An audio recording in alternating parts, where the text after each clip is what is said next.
Bendiciones, bendiciones. Soy el alumno Juan Miguel Gómez y esto es Nuevo Testamento 1. Hoy vamos a hablar acerca de las parábolas en el Nuevo Testamento. Hay que destacar que las parábolas es una figura literaria para representar un principio moral. Es un relato simbólico. Que tiene una trascendencia antepasada a la vida de Jesús. Tiene una trascendencia pasada a la vida de Jesús y que ya tenía un desenvolvimiento en la historia como una forma de comunicar una verdad, una comparación, aunque simple, tomando los elementos cotidianos, contextuales, también de acuerdo a los escenarios donde fuese el escenario donde se encontrara el orador o aquel que quería contar esa parábola. Pero destaco que no fue Jesús quien inventó esas parábolas, sino que es una forma antigua de comunicar algo. Las parábolas tienen muchos sentidos profundos que necesitan verse primero desde una base hermenéutica y por qué no desde una base filológica, antropológica, necesaria para poder entender y sobre todo el contexto. Características: se escribe en prosa, pertenece a un género épico, evoca un ambiente, los personajes son seres humanos que se enfrentan a un dilema moral, se enfrentan a un dilema moral. Las parábolas los usó Jesús para comunicar verdades que no se pueden, como que no, quizá no se podían comunicar de una manera tan directa, pero sí daba una profundidad moral y que sobre todo mucho más abiertas que ciertas leyes.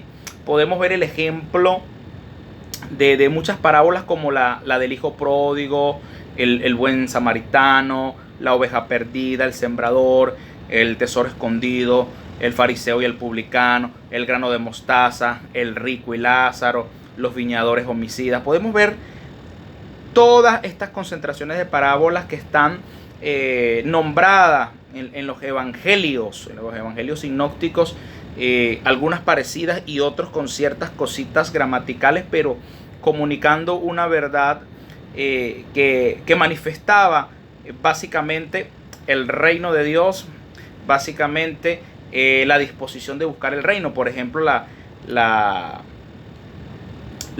parábola del hijo del rico y Lázaro quería mostrar era la solidaridad, el poder compartir las riquezas, y no quería comunicar una situación escatológica del reino, del paraíso y todas esas cosas.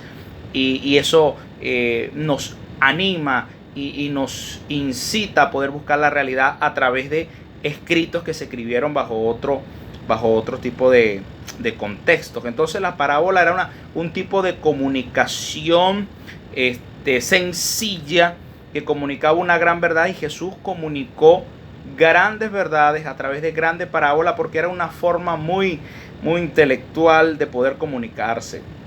Y esto sería quizás la explicación. Una forma quizás de debatir esta situación de las parábolas es que muchas líneas evangélicas, especialmente fundamentalistas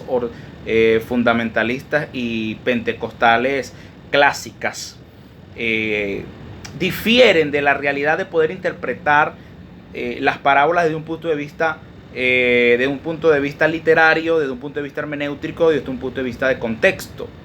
Entonces, ¿qué pasa con esta situación? Entonces entendemos las parábolas meramente desde un punto de vista deductivo, y no logramos verdaderamente extraer la experiencia y la comunicación real que quiere darnos a entender esa parábola. Por eso el estudio sistemático y el estudio contextual de estas parábolas en su realidad literal, en su realidad contextual, nos permiten sacar la esencia y la riqueza de lo que se quiere decir. más que un debate de autores. Hay muchísimos autores que tienen doctrinas escatológicas, doctrinas como leyes acerca de ciertas de estas parábolas que están aquí, y hacen teología realmente, y lo establecen muchas veces como doctrina, pero no explican el verdadero sentido de esta palabra, de estas parábolas. Por lo menos la parábola del grano de mostaza, del buen samaritano, van mucho más allá de ese concepto que tenemos. Y por lo menos la parábola del hijo pródigo va mucho más allá de simplemente el padre que acepta el hijo, o el hermano que está en contra, y cómo hay un perdón, porque a través de la ley había muchas circunstancias donde no había un perdón y una restitución. Entonces la parábola de Jesús viene a traer verdades para algunas realidades donde la ley no permitía que la misericordia, el perdón, la justicia de Dios, el reino de Dios se estableciera. Las parábolas profundizaban verdades. Y cómo notar que aunque la historia de la mujer adúltera que llevan a Jesús no es una parábola, pero nos damos cuenta que la esencia de las parábolas nos lleva a la misericordia, nos lleva al perdón, nos lleva a buscar el reino futuro de Dios, Eso es así. Entonces, muchas líneas que no aceptan las parábolas como una explicación literaria de una verdad que trae muchas vertientes, pero que no establece principios doctrinales y que no establece principios teológicos exactos. No. Las parábolas dan una verdad específica y no habla horizonte hacia otras verdades.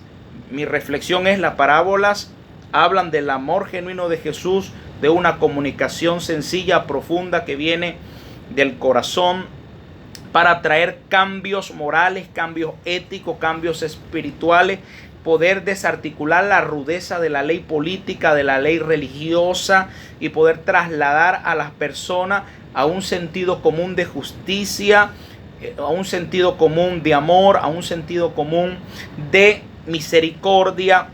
Y es a través de este mensaje que quizás no iba a cambiar las cosas de la noche a la mañana, pero sí iba a hacer pensar a la gente que ese camino de justicia no era totalmente correcto, sino que había que cumplir la ley, pero necesitábamos la misericordia, el perdón, la pasión y el amor. Para terminar mi reflexión, las parábolas representan esa comunicación sencilla pero sabia de ciertas verdades que aún nosotros nos comunicamos y que comunicamos a las personas, que es el misterio del reino, pero que de alguna manera habla a la gente del amor de Dios. Muchísimas gracias.